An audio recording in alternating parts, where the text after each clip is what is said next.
За тэгээд нэг ийм асуултаар эхэлье.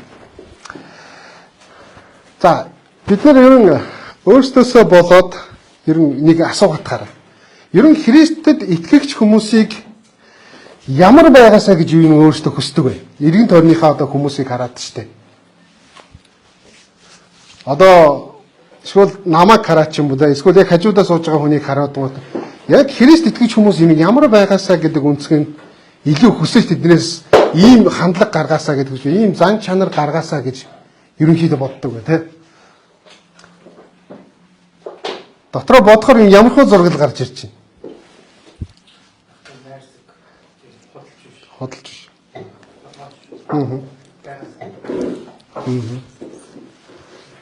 За өөр тэгж бодож байгаа хүмүүс байна ямар байгаасаа гэж. Ерөнхийдөө итгэж хүмүүсийг хараад ингээд нөхөрлөөд ирэхээр за энэ ийм байгаасаа гэж үссэн санаанд хүрэхгүй тохиолдол ер нь гарч ирсэн. Зөндөө шүү дээ. Ер нь итгэж хүмүүс нь гайгүй те чанартай одоо мэс чанар сайтай гэх юм уу эсвэл бол илүү шудраг байх, илүү сайн байх гэж бодож исэн чинь өөр хандлагыг, өөр зан чанарыг, өөр асуудлуудыг итгэгч хүмүүсээс олж харах нь ямархуу сэтгэл төрдөг. Ер нь яг урам уурам гэж ярьдаг те. Асуудлууд ийм л байсан юм байна штэ ч юм уу. Эсвэл бол миний шаардлага итгэж хүмүүсийг юм жоохон өндөр төвшөнд хартсан байсан чинь яг тулаад харсан чинь доогоор байх ч юм уу те. Бүр сансноос бүр хитрхий доогоор байх тохиолдол ч юм уу. Гарч ирсэн үү гэвэл миний амьдрал гэсэн юм тийм. Миний ерөн бүр итгэж явж байсан хүмүүс хүртэл ингээд итгэлээ хаяад те бүр явсан тохиолдол зөндөө байгаад байгаа. Тэгээ энэ үгдээс харахтаа би юуг ойлгуулахыг зорьсон байг бол ер нь итгэж хүмүүс заавалчгүй хин нэгнэр иргэн тойрныхоо хүмүүсээр бид нэр цензур тавьж Христ итгэлийг харах ёстой юу гэдэг юм асуулт. Тэр цензур тавьж харснаар бид нар хүн дээр нөгөө найдалгаа тавина гэдэг ийм процесс чи яг тэнд явагдаад байгаа юм биш үү гэдэг ийм ойлголтлоо очих гэдэг. Тэгээ хамтдаа бүгд ямсан Яков номынхаа 19-оос 27 дугаар ишлэгийг дуслуулна ши. За би энэ чээс дуулаад өгье. 1-р бүлгийн 19-оос 27 дугаар ишлэл. Сонсох ба үйлдэх гэсэн юм нэг хэсэг байгаа. За би энэ чээс дуулаад өгье. Хайр дах дүүнэр минь үүнийг мэддэг хүн бүр сонсохдоо төрхөн ярихдаа удаан уур хилэнд хойрог байг. Учир нь хүний уур хилэн бурхны зөвхт байдлыг биелүүлдэггүй юм. Тиймээс та нар бүх бузар байдалд хорон санааныхаа хамаг үйлдэлийг хайж доторчин суулгагдсан сэтгэлийг чинь аврах чадaltaа үгийг дөлгөөхнөөр хүлээж авахтан. Гэхдээ өөрсдөө хуурдаг зүгээр нэг сонсогчд биш, үгийг хэрэгжүүлэгчд байг. Учир нь сонсоод эсвүүлдэгч нь төрлөх царайгаа толинд харж байгаа бөгөөд тэрээр өөрийгөө хараад эргэхдээ ямар байснаа даруй мартдаг хүндтэй адил юм. Харин мартамхай сонсогч биш, хэрэгжүүлэгч байж эрхчлөөний хууль болох төгс хуулийг няхуур үзэн түүгээр байдаг нь үүсдээ өрөөгдөх болно. Хэн нэгэн өөрийгөө сүсгтэн химэн боддог хидэж хил ямаа хазаарлдаггүй бол зүрхээ хуурч буу бөгөөд сүсгэлэн ашиггүй ажээ. Бурхан ба эцгийн өмнө цэвэр бөгөөд бузартаагүй сүсгэлэл бол үнжин хүмүүс бэлэвсэн эхнэрүүдийг зүдэрхтэн эргэж тойрон өөрийгөө ертөнцөөс бохирдуулалгүй хамгаалах нь аж ахуй гэсэн баг. За Яков мэдээс эхлээсээ ингээд биднээс хөөгөл явж байгаа те. 1-р бүлгээс ингээд хөөгөө явж байна. Олон асуудлууд ингээд хөндөөл явж байгаа эхнээс нь. Тэгээд эхлээд бол мэрэгэн ухааны талаар ярьж ирсэн, дараа нь баячууд ба ядуусуудын хооронд асуудал байна гэж хүндсэн. Дээрэс нь уруу татлага байгаа шүү гээл те. Ямар нэгэн уруу татлагын шин чанар байгаа шүү гээл сорилтчин бас уруу татлага байж болно шүү гэдэг талаас нь ярьсан бол одоо буцаагаад юурж байгаа гэвэл онцгой нэг үйл өгүүдийг онцгойлон авч үзэж байгаа. Мэдээж 19-оос нь дахиад хараад хэлээдүүлээ. 19-оос нь харах юм бол ингэж хайр дахтуунэр минь гэж. Хайр дахтуунэр минь гэдэг нь мэдээж тархаа бутархаа евдээчүүдийг өөрсдийнхөө амьд дотн байдлаар ингэж илэрхийлж гаргаж байгаа нэг хэлбэр те.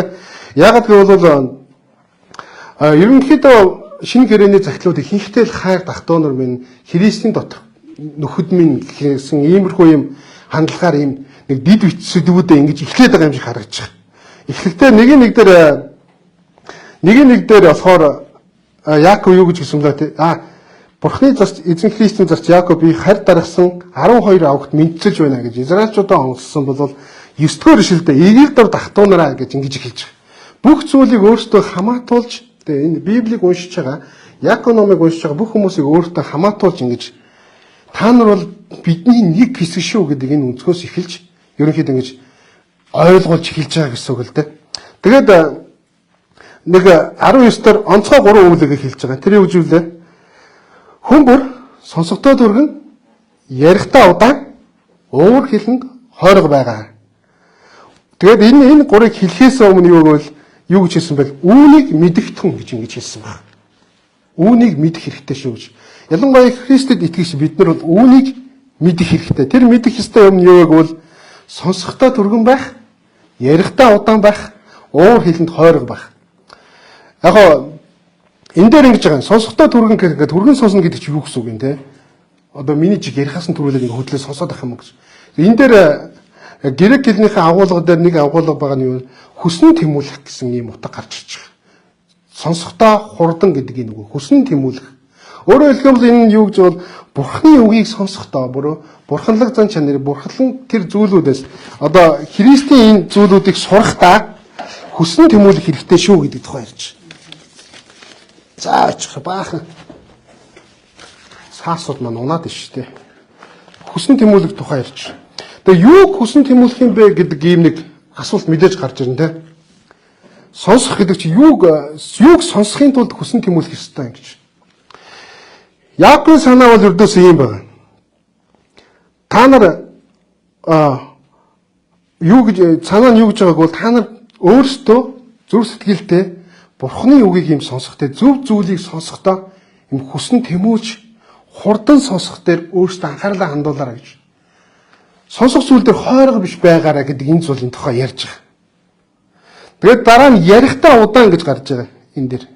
Ярихдаа удаан гэхээр бид нар бодож л байгаа л да угаасаа юу ярихдаа удаан ярих юм ингээд зууралдаж гэж. Яг бодит утгаараа ингэж ярил ингэж сонсохдоо удаан ингэж зуурж ярих. Гэтэл хурдан ярьдаг хүн байгаа даа. Хурдан ярьдаг хүн хүсээч удаан ярьдаг болохгүй шүү дээ. Цаан чанарын угаасаа тийм байгаа юм чи тийм шүү дээ. Тэгэхээр энд ямар утга гаргаж байгааг бол ердөөсөө бодож юмаа ярих гэдэг ийм утга гаргаж. Мэддэг зүйлээ ярих гэж. Одоо би яг санджил да миний нэг таньдаг хүн байдаг. Мэдгүй юм байдгүй. Юм болгон дээр орж ирэл ингээл ярьдаг. Өө ингэдэг. Би бол одоо нэр нь бол дотор шуун зурсгээл орж иж байгаа байхгүй. Мэдгүй юм байхгүй. Тэгээд яг мэдж байгаа юм гэхээр мэддэг юм байхгүй те. Тэр хэлсэн ярьсандаа сүйд нь ороогддог. Тиймэрхүү байдал гарч ирж байгаа байхгүй. Тэр мэддэг юм ярина гэдэг чинь өөрөө хүний дотроос ингээд хүссэн үсээгүй хурдан ярина те.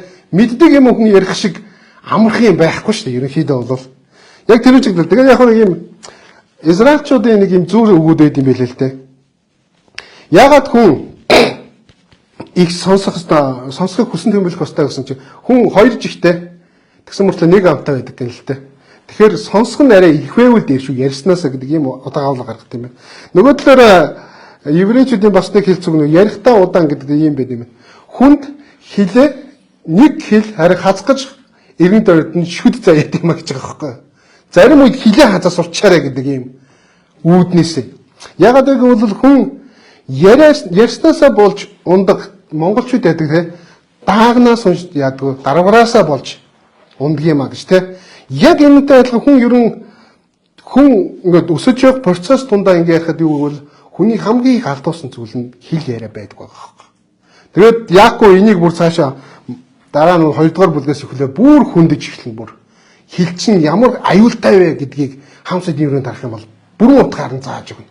Тэрийг угаасаа дараа 7 хоногоос үүсэх учраас энийг жоохон ингээд хоош тавьчих заа хэдлээ. Тэгээд уур хилэнд хойрог бай гэж байгаа. Мэдээж уур хилэнд яг хойрог гэдэг нь уурыг барьж сурахал тухай ярьж байгаа шүү дээ. Ууралдгүй хүн байна уу? Байхгүй шүү дээ, тэ. Уур уцаар бол дотоос угаасаа гарч ирдэг зүйл. Тэгээд уян гарч ирж байгаа зүйлүүдийг яах ёстой? Бид нэр барих ёстой, зөв арга замаар гадагшлуулах ёстой, тэ.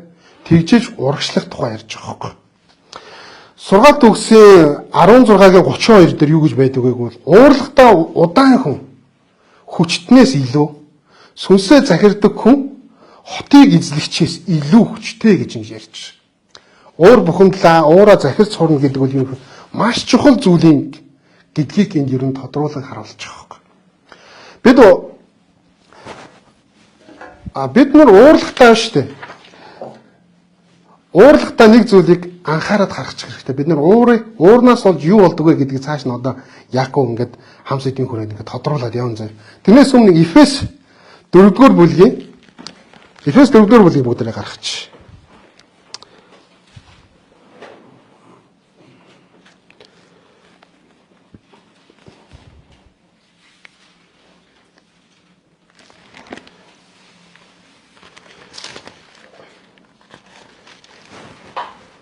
Эфес 4-р бүлгийн 26-аас 27-р ишлэгийг нэг нь уншаад өгөөч.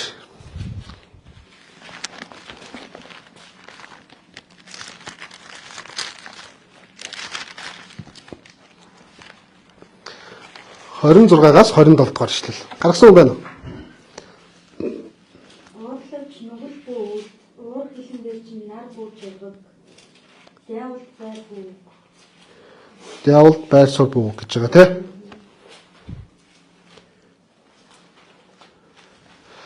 За, энэ дээр ингэж байгаа. Уурлавч ууран дээр чинь нар бүү жаргах тийм. Тэгэхээр энд сүулт нэг үгийг аягүй гоё гаргаж чадж байгаа. Эфесчтэр юу гэвэл уурлавч нар бүү жаргах, ууран дээр чинь нар бүү жаргах гэдэг аягүй гоё яруу нэг хэлцэлтэй тийм. Ойлголттой. Уурлахгүйгээр тэр уураа дараад унтаараа амраараа гэсэн иймэрхүү утгыг аягүй гоё яруу нэг хэлбэр гаргаж чадж байгаа. Тэгэд энэ дээр араас нэг үг орж байгаа. Диавол байр суурь битгий өгөөрэй гэдэг тухай гарч байгаа. Тэгсэн чинь Яков номон дээр цаашаа хэдүүлээ харъя заяа. 20-р ишлэл. Учир нь хүний уур хилэн бурхны зөв байдлыг биелүүлдэггүй юм а гэж хэлж байгаа. Тэр юу гэлээ Эфес дээр болохоор диавол байр суурь битгий өгөө гэж. Уур цаашлбал даймжирвал юу болдгоо гэвэл асуудлууд тавьдаг гэсэн үг байхгүй юу? Ерөнхийдөө. Энэ асуудлууд нь ямар асуудал вэ гэвэл бурхны зөв байдлыг биелүүлдэггүй тэр асуудал байгаа. Бурхны хүслээс өөр зүйлүүдийг уураар дамжуулж шийднэ. Уурын мөнхөг яадаг гэж хүний амьдралыг тэр чигээр нь алдаг. Миний амьдрал нэг юм кейс гэдэг байхгүй би 2009 онд ариун өргөө гэж чуулганд анх үйлчлээд явж байсан. Тэр үед манай цуглаанд явдаг байсан нэг ах байдаг. Яав гэвэл 6-аас 2 насны 4 хүүхэдтэй нэг өвөө амьдардаг байсан. Тэгээд яасан бэ гэвэл шүү дээ тэрний охин нь нөхрийгөө одоо юу гэмдэ амийн хөнөөгөөд шоронд ороод нөхөр нь өнгөрөөд өөрийнх нь охин 16 жилийн ял аваад явсан баг. Юунаас болсон гэсэн маш инээдтэй зэ. Тэр хоёрын жоохон нөхөр нь арх уугаад агсан тавиад жоохон маргаантай байсан, гэр бүлийн маргаантай. Эхнэр яасан? Уурандаа зүгээр ингээд цай хутгаж исэн ингээд жижигхэн шангаараа төв гээд толгоор нь зогсон баг. Тэрхүү үеийн ууран дээрээс зогсноос болоод нөгөө хийн таарна гэж байдаг шиг нөгөө нөхөр нь ам өрөвдөд эхнэр нь 16 жилийн ял авсан. Тийм тохиолдол байсан. Тэгээд тэр өвөө тэгж надад ярьдаг аахгүй юу? Хурж суугаад уйлаад.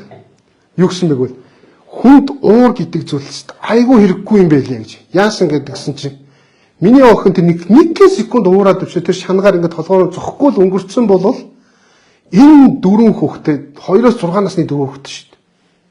Аавтайгаа ээжтэйгээ бүтэн амьдрах байсан юм а гэж байна. Бид нар уураа яагаад захирах ёстой вэ гэдэг нь энгийнээр зүгээр за болий заавалч гэж сүнслэгжүүлээ те бурханлаг амьдралаар амьдрах энэ төр биш зүгээр амьдралд уураа байраа сурчих юм бол ядаж л жижиг асуудлуудаас бид нар өөрийгөө аваад гарч чадна. Энэ асуудлаас аваад гарна гэдэг нь бидний ирээдүйн маш асар том амьдралын хар толбыг мад үгүйсгэж болох талтай байна. Тэгээ тэр өвөгийн ярианаас би маш зүйлийг ухаасан гэж юм уу те. Ягаад гэвэл бодит амьдралдаа нүдэн дээр харж байгаа зүйлс хүн ухаарахтаа маш сайн байдаг л да. Тэр 4 хүүхдийг хараа те ээжгүй аавгүй өсөж байгаа тэр 4 хүүхдийг харахад юу бол за уур гэдэг зүйл чинь ийм аюултай юм байна те. 6 хүний амьдралыг 1 секундын уураар бүгдийг барж байгаа. Тэгээ судалгаа хийгээд үзлээ л дээ. Тэгээ хүн яаж ууралд юм бэ гэдэг бодлоо. Тэг чи хүний уур тархинд орж ирээд уур шүү дээ тархинд орж ирээд ингээд хүний биеэс реакц гаргахад ердөөс 5 секунд гэж байгаа байхгүй. 5 секундын асуудал. Хэрвээ тэр 5 секундын реакцыг даваад туулах юм бол хүнээс уур арилдаг гинэ, замхардаг, холддог гэж. Тэгэхээр уурыг барих гэдэг үл тийм удаан юм биш байгаа байхгүй нэ. Өдөржингөө ингээд уурлаад яваад ах нь хүнд үнэхээр төвөгтэй байдгаас гадна тийм огцом шийдвэрийг гаргах боломжийн 5 секунд. Энэ 5 секундыг л дэвчиж чадах юм бол ямар нэгэн харилцаа цаашдаа гоё ийдэг хിവэрэ үлдэх нь те.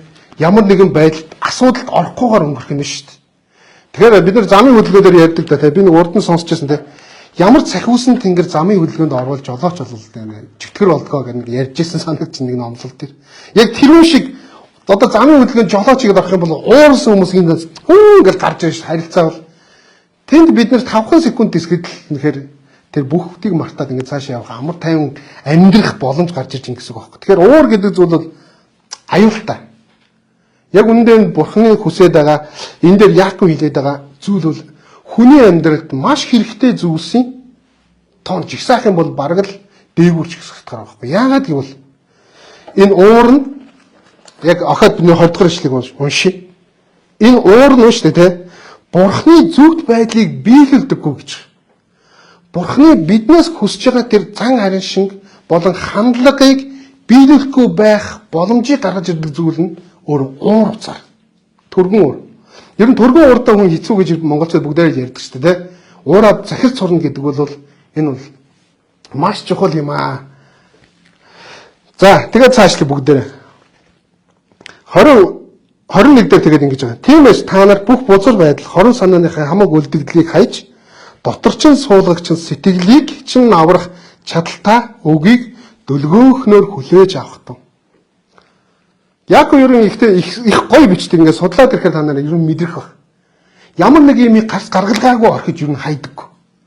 Бид нар эндээс хичээл заах юм бол та нар ингээрээ. Тэг юуны тулд мэддэхгүй те.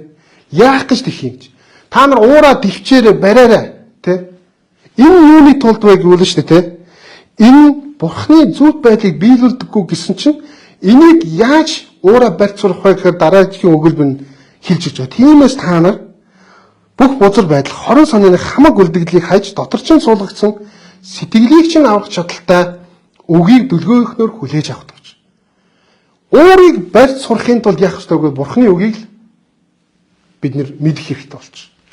Бурхны үгэнд найдах хэрэгтэй болно. Бурхны үгэнд өөрийгөө замчлуулах хэрэгтэй болчих. Тэгжээж бид нар энэ уур гэдэг зүйлийг барьж ингэж хянаж одоо сурна. Self контролдох, өөрийгөө контролдох гэж яриад байгаа сүүлийн үедээ маш чухал юм бүр үнэтэй үг болчиход байгаа байхгүй юм. Өөрийгөө контролдороо та нар гэл. Self control хий те. Өөрийгөө контролж байгаа хүн л бол юм агуу өдөрдөгч болдог, яадаг ийдэг гэл одоо юу явж штэ ер нь Instagram-аар дүүрэн гимэлхөө номлолууд ингэж явж байгаа байхгүй. Яах гэж номлох юм? Яах гэж өөрийгөө контролдох юм гэдэг дээр хариулт өгдөг. Мундаг болох гэж. Мундаг болох гэдэг процесс нь юугаар үнэлэх юм? Хэцүү те. Гэтэл энд Библиэлд юу гэж байгаа бол өөрийгөө контролдороо юугаар контролдох юм бол Бурхны үгээр контролдож те. Хэрвээ Бурхны үгээр өөрийгөө контролдох юм бол та нарын уур хилэн чинь байхгүй болно. Асуудал гарах гээд ирэнгүүт энэ өөрийгөө захирдаг ийм хандлагуудыг өвүүдийг чинь ариун сүнс толгойлооч ингээд суулгаад өгнө. Тэгэхээр та нар цаашлах амьдрал чинь хэрэгтэй юм а гэдэг тухай ярьж байгаа.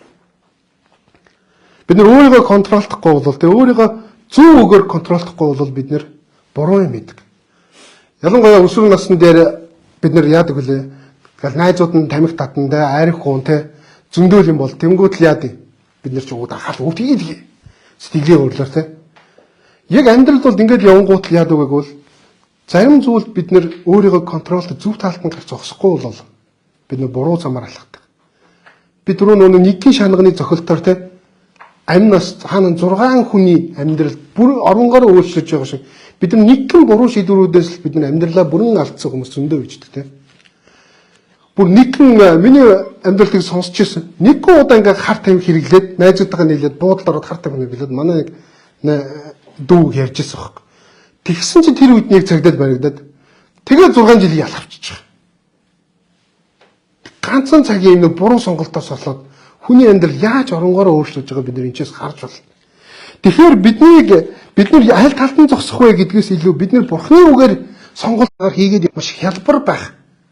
Зөв амьдралыг сонгох боломжтой гэдгийг энд хэлэх гээд байгаа яг. Тэгээд Тэгээ цаашаа хэлэхдээ үгийг хэрэгжүүлэх гэдэг. Одоо нэг үгийг хэрэгжүүлэх юм бол бид нар чинь уур бухимдлыг захирч болох гэдэг нь шүү дээ, тэ. Өөрийгөө контролдож ингэж чадах гэдэг. Тэгсэн чинь Яаков цаашаа юу гэж хэлж байгааг бол 22-оос нь харъя. Гэхдээ өөрсдөө хуурдаг зүгээр нэг сонсогчд биш, үгийг хэрэгжүүлэгчд байгаа гэж. Одоо энэчээс бид өнөөдөр хамгийн анх эхлэлтэй асуусан тийм.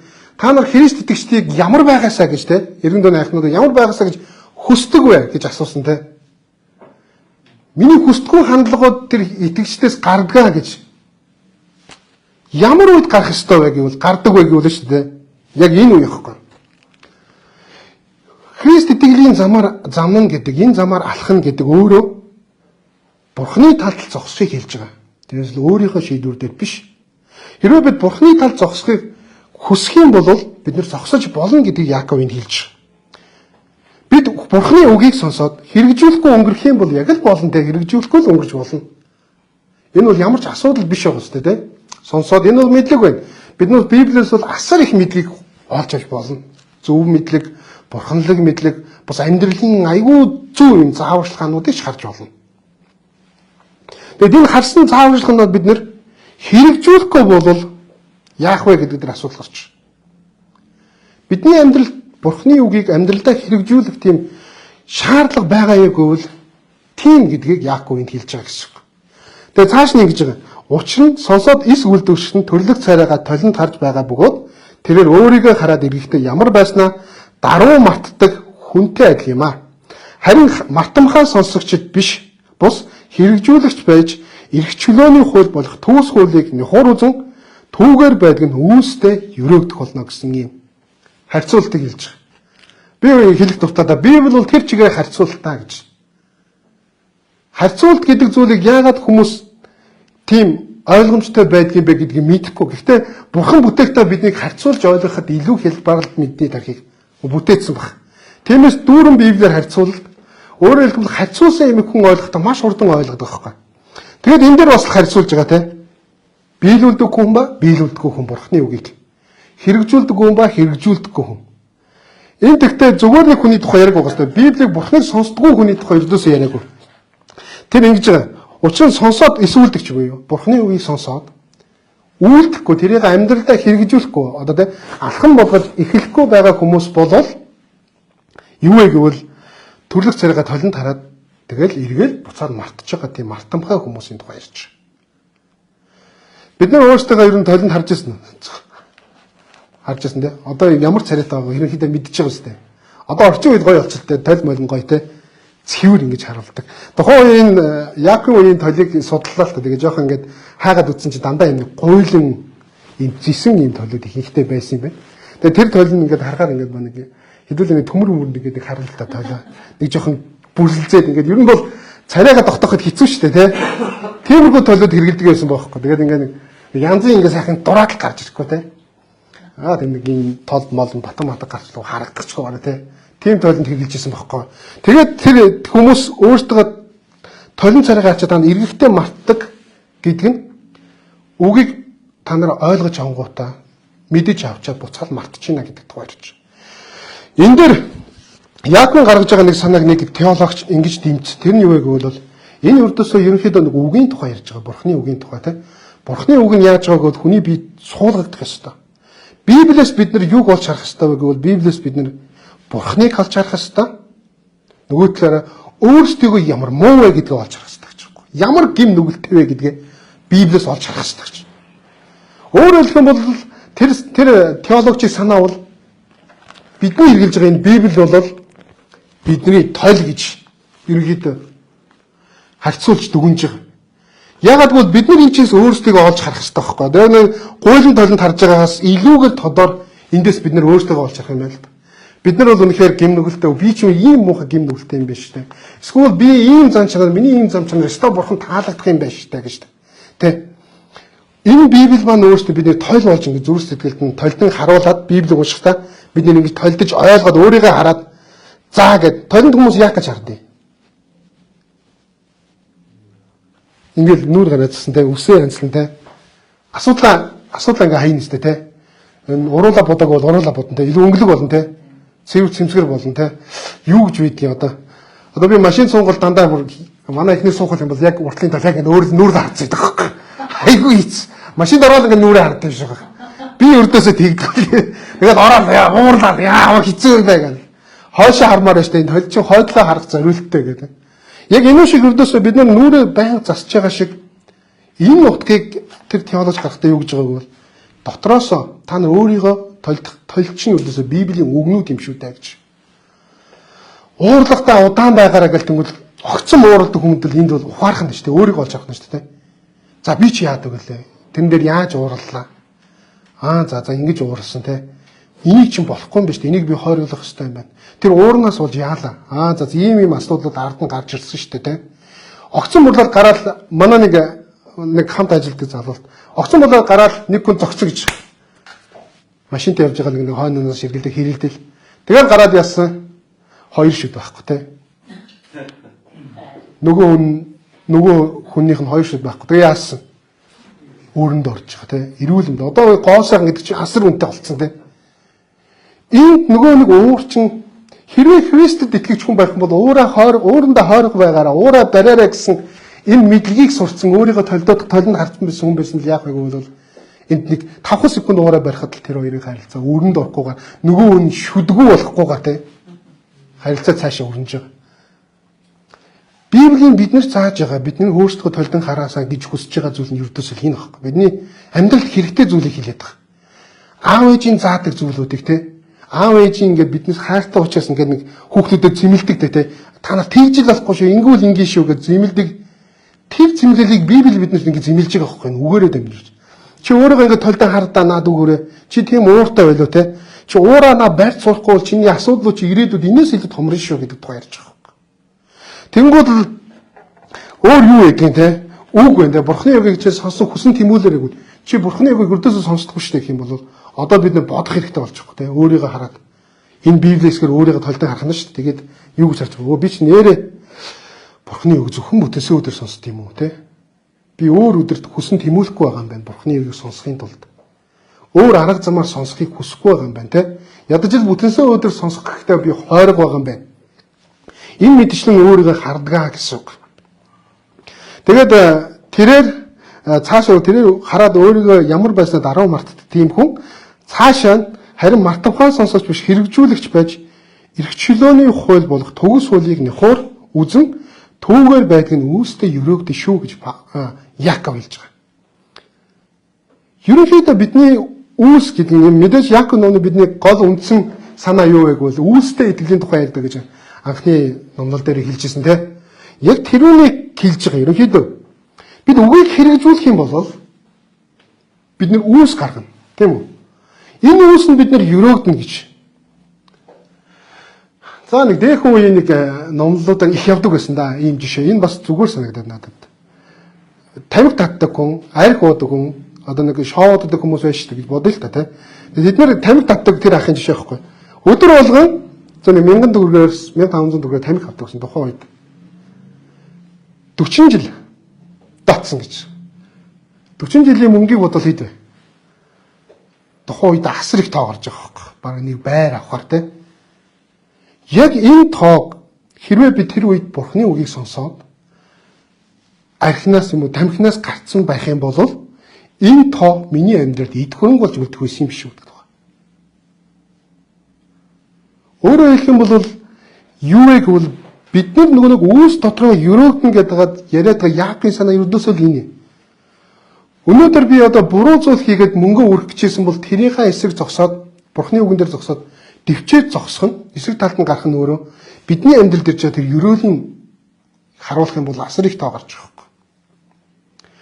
Тэгэхээр бид нар зарим зүйл дээр ч ихсэн бурхны энэ өрөөлийг эрхийг хүлээхэд бол түүний тэ үгэнд дуулууртай байна гэдэг нь үгийн дагуу амьдрын гэдэг нь өөрөө ийм их санхүүгийн хөвч гэсэн ийм их зүйлийг гаргаж ирэх боломжтой гэсэн үг. Тэгэхээр бид нар энэ зүйлүүдийг маш сайн бодох хэрэгтэй. Бидний бүгдээс сайн мэддэг нэг юм ишлэл байгаа. Матай 7-гийн 24-өөс 28 дээр. Тэр нь ямар ишлэл вэ гэвэл шүү дээ. Элсэн дээр байшин барьдаг ба хадан дээр байшин барьдаг хоёр хүний тухай сургаалт зурлал Иесус эзний хэлсэн. Тэгээд хадан дээр байрсан хүн нь яадаг вэ? Ямар ч бороо шуурга, засан шоргоноор байшин үлдээд харин элсэн дээр барьсан хүний байшин усаар урсаад өгөө болж байгаа тухай, нурж байгаа тухайг гардаг ийм сургаал зөвлөл. Тэгээд Есүс эзэн дүгнэж хэлэхдээ юу гэдэг вэ? Хадан дээр барьсан хүний байшин үлдэж итгэлийн тэр чигээрээ тууштай байна гэсэн ийм агуулгыг ерөнхийдөө гаргаж байгаа. Бид нар заримдаа энд бол өрдөөсөө дандаа л Бурхны үгийг сонсдог хүмүүсийн тухай яриад байгаа байхгүй Яаков. Эндээс бол нэг шинээр орж ирээд сонсдоггүй гадна байдаг, чуулганаас гадна байдаг хүмүүсийн тухай өрдөөсөө яриаг. Чуулганд байгаа хүмүүс дотор чинь үг нь ингээд суулгагддаг хүмүүс байна. Зарим нь сонссон мөртлөө гараа шууд мартдаг хүмүүс байна гэдэг тухай яригддаг. Энэ хоёрын хооронд ялгаа гарна гэдэг тухай яригддаг байгаа байхгүй. Хоорондоо ялгаатай тухай энэ хоёр. Нэг нь үүс дотор өрөөгдөг бол нөгөөх нь үүс дотор өрөөгдөхгүй харин тэрний үүс гарахгүй учраас өрөөл байхгүй байх тухай яригддаг энэ дэр. Тэгэхээр Яаков өгж байгаа санаа бол ерөн л тийм юм. Өрөөл гэдэг бол Бурханаас ирж байгаа өрөөл гэдэг бол түүний үгийг дагснаар түүний хэлсэн сургаалуудын дагуу явах юм бол өрөөл ирнэ. Бидний үүс тэгж гарч байгаа учраас шийдвэрүүд тэгж гарч байгаа учраас өрөөл нь ирэхгүй бол үгүй гэдэг тухай яригч. Тэгээд цаашаа харъя 25 дугаар эшлэл ингэж байгаа. Хэн нэгэн өөрийгөө сүсгтэй хэмээн боддог хэдий ч хил амаахаа зарладаг бол зүрхөө хуурч бөгөөд сүсгэлэн нь ашиггүй ажээ. Бурхан ба эцгийн өмнө цэвэр бөгөөд бузартаагүй сүсгэлэл бол үнчин хүмүүс бэлэвсэн эхнэрүүдийг зүдэрхэд нь эргэж тойрон өөрийгөө ертөнцөөс бохирдуулахгүй хамгаалах юм аа гэсэн юм санааг өгч. Яаков хэлж байгаа энэ санаа ердөөсөө хэрвээ чи Христ итгэгч гэж өөрийгөө бодож байгаа бол бодож байгаа бол хил амаа хазаарлаараа. Зүрхөө хазаарлагдаггүй бол хил амаа хазаарлагдаггүй бол зүрхөө хуурч байгаа хэрэг гэж. Тэгээд эн чинь ямар ч ашиггүй гэж. Ашиг орлогын тухай яг нь мөнгө олох энтрийн тухай биш л дээ. Гэхдээ хүний амьдралд эзнийг дагах ашиг тус нь юу байдгийг? Эсвэл дагахгүй байх ашиг тус нь юу байдгийг? Гэдгийг бид нар хам сэдвийн хорон түрүүний ярьснаар харах юм бол хүн уураа байснаар яах юм? Ирээдүйн олон асуудлуудаас өөрийгөө аврах нь шүү дээ. Тийм байгаас тээ. 5 секунд уураа бариад сурчих юм бол ирээдүйн олон асуудал хин нэгний шүдийг хуг зохихоос өөрийгөө аврах нь шүү дээ. Эсвэл хин нэгний шүдээ хуг зохиулахаас өөрийгөө аврах нь байна. Энэ нь юу юм? Ашиг юм уу? Хэрвээ бид нар харахад үнэхээр маш том ашигын тухай яригдж байгаа. Эрүүл мэндийн тухай те. Нөгөөтэйгүр юуны тухай ярьж байгааг бол энэ хил амаа хазаарлах гэдэг цаашдаа бүр ингээ асар том сэдв болонгоос харна. Яаков ноохн дээр. Тэгэхээр хэдүүлээ энэ Яаков 3 дугаар бүлэг дээр аль хэлийн ярих ингээд юмны тухай одоо хэдүүлээ нэг жоохон ингээд дугсгээд орчихъя заа. Хил амны тухай бол цаашдаа бүр юм сэдв болгоод ярьж байгаа за. Тэгээд цааш нь юу гэж байгааг бол Бурхан эцгийн өмнө бузартаагүй сүсгэлэл бол гэж байгаа. Ямар сүсгэлэл вэ? Христ итгэгч нь асуудалд орохгүй юм итгэл бишрэлийн тухай ярихтаа бол зов зүдэрж байгаа хүмүүс тусалдаг тийм. Бэлэвсэн эхнэрүүд гэдэг тухайн үед бол бэлэвсэн эхнэрүүд гэдэг бол мөнгө олох ямар ч боломжгүй тийм нөхцөл байдлын тухай ярьж байгаа. Яг бол Израильчуудын ийм тухайн үеийн Израильчуудын соёлд юу байсан бэ гэвэл бэлэвсэн эмэгтэй яагаад ингэж яадаг гэвэл хамгийн ядуу хүнийг бэлэвсэн эмэгтэй гэж үздэг байсан. Ядуу хүнийг. Яагаад бэ гэвэл Израиль эмэгтэй хүмүүс ажил хийж ерөнхийдөө мөнгө олно гэдэг ийм ойлголт байдгүй. Тухайн бодох юм бол хэдгээр эмэгтэй хүнийг ч тухайн Израильчууд хүний тонд оруулдаггүй бичдэг байсан тухай ярьж идэг тийм. Синагог тэдэн ирчүүд байна гэж ярьдаг болохоос тэдэн эмэгтэйчүүд байна гэж ярьдаггүй. Яг л нөхөр нь ажил хийгээд эхнэрээ тэжээх ёстой гэдэг ийм хуулийг Израиль үндэстэн өөрсдөө чухалчилж авч явж ирсэн учраас энэ төм дээр бэлэвсэн болчихоор яадаггүй ямар ч нөхөргүй болчихоор эмэгтэйчүүд ямар ч санхүүгийн орлогогүй болцдог гэсэн байна Израильчууд. Одоо үеийн шиг ийм эхнэрүүд эмэгтэйчүүд ингээ өөрийгөө санхүүгаар ингээд авч яваад ийм хэмжээнд хүрээгүй тийм нийгмийн тухай ярьж байгаа гэсэн үг шүү зэ. Тэгэхээр энэ бэлэвсэн эмэгтэйчүүд гэж авж байгаагаар хамгийн ядуу хүмүүсийг ер нь дурдж ийна л гэсэн үг. Ядарсан зүдсэн хүмүүс та нар туслаарай л гэдгийг санаа гаргаж. Тэгээс хамгийн сүүлд нэг гоё юм үүлэг байна. ертөнцөөс бохирдуулалгүй хамгаалах нь аж ахуй гэж өөрийгөө. ертөнцөөс ирж байгаа тэр бодол санаа болон ертөнцийн тэр номлолуудаас өөрийгөө хамгаалаарай гэдэг тухай ярьж. Ямар ямар номлолууд байна? Одоо үед ертөнцид бидний ямар номлолууд хүлээж байна те?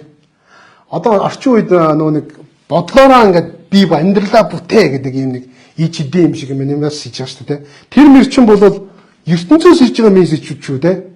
Харин бид нар бол яах вэ гэвэл эзний өмнө ирээдүгөө даатгангуун залбираараа гэж ярьж байгаа шүү дээ. Тэгэхээр энэ хоёрын хайранд өөр байгаа юм олон ийм таны итгэлийг бохирдуулахаар тийм мессежүүд ирж байгаа зүйлүүд байвал тэр эднээс өөрийгөө хамгаалаарай. Хамгаалаад сурчаарай гэж байна. Мэдээж бидүүлээ дүгнэе те. Үгийг хэрэгжүүлэгч хүн ямар байх нь вэ? Ашиг болох нь. Магадгүй өөрийнхөө ирээдүг аврна гэдэг бол энэ бол хамгийн том ашиг шүү. Ирээдүг аврна гэдэг бол магадгүй сая доллароос илүү үнцэнтэй ч гэж магадгүй. Энийг би тэр түрүүн хамгийн их ярьсан жишээн дээр бас дахиад ойлгуулахыг бодъё. Яагаад гэвэл нэгэн шангаар донг тогсон ер нөхрийн толгой дээр тогсон тохиолдолд хоёр амьдралыг нэгийн шоронд нэгийн шоронд хийж байгаа тийм. Тэр бүр 16 жил.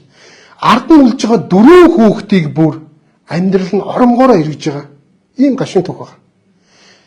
Энийг бид нар яаж аврах ёстой байсан бэ гэвэл бид нар хоромхон зургаараа барьсан бол 4 хүүхд аав ээжтэйгээ эхнэр нөхөр хоёр нэг удаагийн маргаалтаа амьдралд үргэлжил байж идэв шүү дээ. Тэр асуудлыг зүгээр шүү энгийнээр шийдэд гарцсан бол ингээд асуудалгүй амьдрал явж байгаа байхгүй. Тэгэхээр ийм аюултай. Ийм аюулаас аварж байгаа шүү. Бурхны үгийг хэрэгжүүлэх юм бол. Хоёрт нь үгийг мартдаг хүн гэдэг ийм тухай гарч байгаа тийм. Энэ хүн бол өөрийгөө хуурч гэж би хэлж байна шүү. Үгийг сонсчод амьдралдаа хэрэгжүүлэхгүй амьдрал бол хуурч. Өөрийгөө хуурж байгаа хэрэг бас эзнийг хуурах гэж оролдож байгаа хэрэг. Эцэстээ яах вэ? Эзнийг хуурна гэж угаасаа байхгүй. Тиймээс өөрийгөө л хуурж ин гэсэн. Тэгэхээр Бурхны үгтэй хамт байж шийдвэрүүдээ Бурхны үгтэй хамт гаргана гэдэг бол амьдралд маш чухал юм гой боломжуудыг ашиг тусуудыг өгдөн шүү. Тэрийг Яаков ерөөл гэдэг. Эзний тал зогсоо шийдвэр гаргах юм бол үүс дотроо ерөөгдөх болно гэж хэлж байгаа Яаков. За тэгээд цаашаа зүгээр үг гэдэг дээр хэдүүлээ хэдин дүгнэлтүүдийг гаргах тийм. Бурхны үг бол шүү дээ тийм. Бурхан өөрийгөө ямар вэ гэдгийг ойлгуулдаг. Би бол ийм ундаг, ийм сэтгэлтэй тааны төлөө ингэж санаа гаргадаг ийм хүн гэдгийг Бурхан гэдгийг ойлгуулдаг бол нөгөө талаар Бурханы үг биднийг өөрсдийг маань ямар гин нүгэлтэй юм бэ, ямар асуудалтай юм бэ, эсвэл ямар ерөөлийн замаар амьдарч байгаа вэ гэдгийг маань ойлгуулдаг гэсэн. Бурхан хэрхэн бие босныг бас энэ Бурхан хэрхэн хүмүүсийг бүтээснийг энэ Библиэс харж болно те. Цаг хугацааны турш хэрхэн ажилласныг бас Библиэс ойлгож байна. Би Библиэс сургууль сурч байхдаа ер нь яг тэгж бодсон байхгүй. Энэ сэтгэл зүйч гээл те гарч ийл ингэ. Энэ сэтгэл зүйч чинь ердөөс л Библиэд ирвэ шүү дээ. Сэтгэл зүйч яа гэм бэ гэдгсэн чинь хүнийг ойлгодог гэдэг. Хүнийг ойлгох тийм мэрэгжилтэй сэтгэл зүй, зан чанар, хандлага дотроос нь гэж ойлгох мэрэгжлийн тухай яриад. Хэрвээ Библийг унших юм бол энэ чинь яг тийм юм биш үү гэж бас бодож ирсэн. Ягаад гэвэл хүнийг ойлгох хамгийн их хүнийг ойлгох боломжтой юм текстүүд бол Библиэл дээр л байна. Тэгэхээр энийг уншихад бид нар өөрийгөө толдон харах, буюу Библиэр өөрсдөө толдон хараарай гэж уриалах гэдэг. За мэдээж хэдүүлээ нэг 3 хэрэгжүүлэлтийг нөгөө 3 үйлийг дээр гаргая те. Юу вэ гэвэл нэгдүгээр тэгвэл Бурхны үгийг хайдаг, хүсэмжлэн сонсох гэж ирмэлцдэг тийм хүмүүс болцгоо гэж. Зөвхөн бүтэлсэн өдөр биш те. Одоо бид нар яаж байгаа одоо энэ лайвс бид нар номлолоо хүргэж Бурхны үгийг хүргэж те. Яг үүнтэй адилхан хүргэж байгаа газрууд байвал сонсоод хайгаад үзээд машиндаа төгжрээд явж байхдаа энэ тэнд автобусанд явж байгаа чихвчээр Бурхны үгийг сонсоод үзээрэй. Энэ ирмэлзэж байгаа хайжхан биднэрт юу вэ гэвэл алчиг тэр мэдрэмжүүдийг өгнө те. Алчиг тэр зөвлөмжүүдийг биднэрт өгнө. Энэ зөвлөмжүүдэд дамжуулаад бид нар шийдвэр маань гаргаад авах бол бидний амьдрал өөс дотроо ерөөгдөн Яаков хэлснээр те. Дараа нь мэдлэггүй зүйлсээ битгий яриараа гэж байгаа. Мэдэхгүй зүйлсүүдээс жоохон дуугаа байж сурчих те. Энд чинь үнэхээр чухал юм шүү. Ягаад гэвэл ч би түрүүний бүх юм мэддэг хүн байдаг гэд яг үүндээ тэр хүнтэй харьцахад үнэхээр хэцүү байдаг. Тэр хүнд өөрт нь ингээд бүх юм мэддэг юм шиг гоё байж магадгүй. Гэхдээ мэдэхгүй учраас бүгдийг сайн мэдэхгүй учраас мэддэг тултлаа судалсан сэдвээр нөгөө хүнтэйгээ ярихаар чинь нөгөө хүн тэгээд за ингэ чинь яа гэлтэй штэ харьцахад бол хэцүү болно штэ. Хөөр хідөө чаавас ингээд дотроо энийгээ сонсон штэ. Яг энэ хандлага чинь тэр хүнийх нь буруу биш байхгүй юу? Яг л тэр хүн мэддэг юм хүн мэдж л байгаа шүү дээ. Гэтэл мэдгүй хүн байж тэр нэг өнгөцсөн ганц нэг рил үдсэнгүүтээ тэрүүгээрээ тэр хүн зөө ингээл ярина гэдэг чинь өөрөө асуудалтай байхгүй. Тэгэхээр зарим зүйл дээр нөгөө нэг энэ хилээ шүдэрээ хазаа сурчхад ер нь гимгүй. Амьдралд маш олон зүйлс. Манай ээж нэг тэгж хэлдэг байсан байхгүй. Ер нь мэдхгүй гэд хэлийг сурчих гэж. Мэдхгүй гэдэг үг чи өөрөө мянган үгний таглаа юмаа гэж. Чадахгүй бол чадахгүй байлаад мэдхгүй бол мэдхгүйгээ хэлээд рил байх амьдралыг бид нар түрүү нөгөө нэг ярьсан шүү дээ. Христ итгэж хүмүүсээ та нар ямар байхыг хүсэж байна? Рил байх гэдэг. Жинхэнэ өөрөөрөө байхыг нь хүсэж байна гэж. Яг энэ хүсэж байгаа зүйл чинь энээс эхэлж байгаа байхгүй. Хилээ хазаж сурахаас те. Чадахгүй юм аа би чадахгүй мэдхгүй юм байна мэдхгүй гэж хэлээ сурах. Энэ процесс чинь өөрөө рил амьдралыг эхлүүлж байгаа байхгүй. Тэгээд уураа барьж сураарай. Бурхны хүсдэггүй тэр зүйлсүүдийг битгий хийгээрэй. Тэгэхээр энэ бүх зүйл магадгүй энгийн зүгээр юм 3 үйл үгдээр тулгуурлаад Яков цаашаа задлан хэлж байгаа те. Хамгийн гол санаа нь Бурхны үгийг хэрэгжүүлэх ба хэрэгжүүлэхгүй байх нь өөрөө энэ олон асуудлын зангилаан болж өгч байна гэдэг юм Яков энд гарч хэлж байгаа. Тэгэхээр сүсэглэлтэй бүр Христ итгэж хүмүүс та бүгд Яаковын хэлснээр те сонсохдоо түргэн буюу Бурхны үгийг хүсэмжил сонсдог. Ярихдаа удаан буюу хил хамаа хазаарлал сурдаг те. Тэгээд уур хилэнд хойрог байх энэ хандлагыг өөртөө суулгуулад суулгуулсан хандлагаараа амьдралдаа хэрэгжүүлээрэй гэдэг тухай ярьж байгаа. Тэг хэрэгжүүлэх юм бол ашиг нь хангалттай байдгаа гэдгийг та нарт баттаа амлая те. Нэмээс хамтдаа залбирцгаая эзний оршууд ирээд.